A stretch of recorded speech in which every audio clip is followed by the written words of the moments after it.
ulama Abu Mudi salah, buku takrung salah, buku min salah bak gopnya beta sebut nan tho kan mandum salah bak gopnya ada yang tho yang betul yo gono bahkan mau ikut drone ni karena drone yang betul.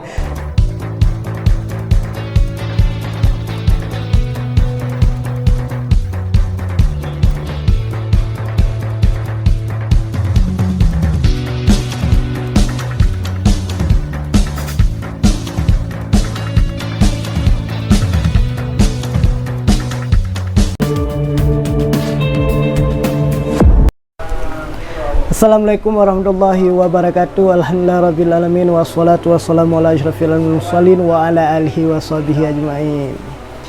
Ya saudaraku dimanapun berada,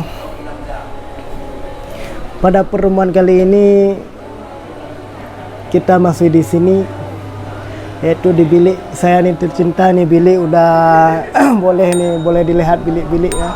Ada baju-baju anduk juga. Maklum bilik anak muda kan, bukan bilik cewek-cewek. Ya, dikarenakan kita mempergunakan waktu yang singkat ini. Dalam mempergunakan waktu yang luang ini, kita coba untuk membahas satu-satu ilmu, mungkin boleh manfaat bagi saya sendiri dan boleh bagi saudara-saudara kaum muslimin dimanapun berada.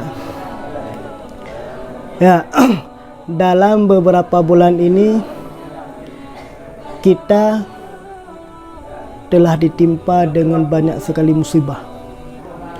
Bukan bencana alam, bukan gempa, bukan tsunami, bukan badai.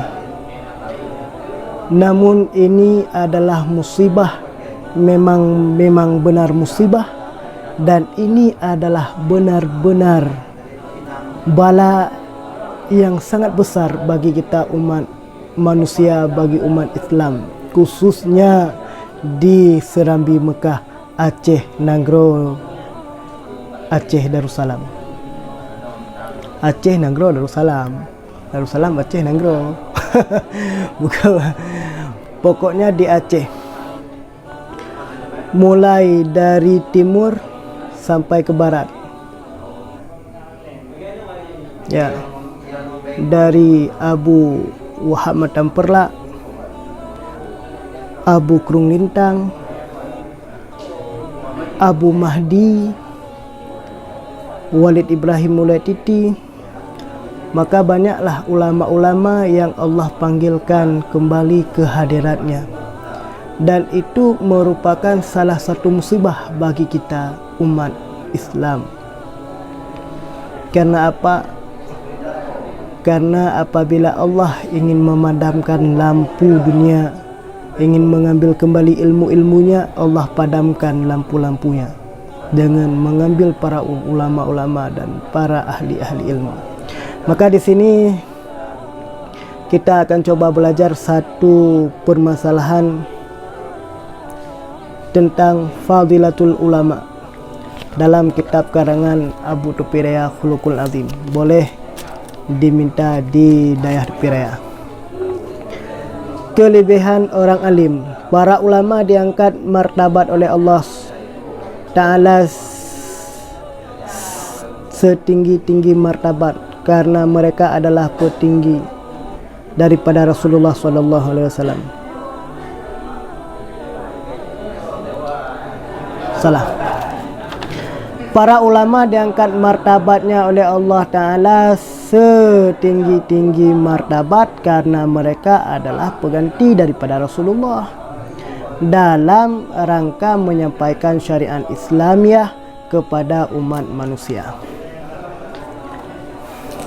Ya. Dan martabat ulama umat Nabi sama dengan martabat nabi-nabi yang ada di masa Bani Israel. Umat ulama sekarang, ulama kita umat manusia, umat Nabi Muhammad, sama juga bagaikan nabi di masa Bani Israel. Sebagaimana sabda Rasulullah SAW, al ulama'u ummati kal anbiya Bani Israel.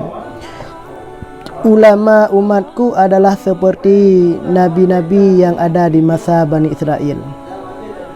Di masa Bani Israel ada Nabi Yakub, Nabi Musa, Nabi Daud, ya.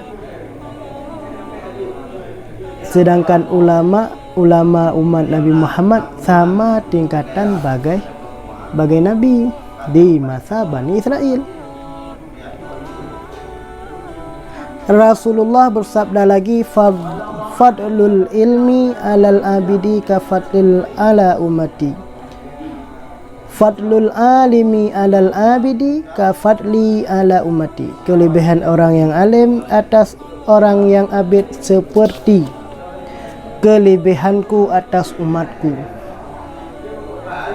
Kalau kita bandingkan ulama dengan abid, orang yang abid yaitu ahli ibadat, siapa yang lebih mulia di sisi Allah Ta'ala? Yaitu lebih mulia ulama. Sama seperti lebih mulia Rasulullah di atas umatnya Rasulullah. Seperti kelebihanku, kata Rasulullah, atas umatku. Lebih mulia umat Nabi Muhammad atau lebih mulia Nabi Muhammad? Pastinya lebih mulia Nabi Muhammad. Abu Muslim Al-Khawlani berkata, masalul ulama'i fil ardi masalun nujumi fil sama'i idza baradat lin nasi tadabiha wa in khafiyat alaihim tahayyaru. Bandingan ulama yang ada di dalam bumi adalah seperti bintang di langit. Apabila terbit ia, bersinarlah cahayanya kepada manusia, niscaya mendapat petunjuk mereka dengan dia. Dan apabila tersembunyi ia di atas mereka, niscaya mendapat tercengang mereka.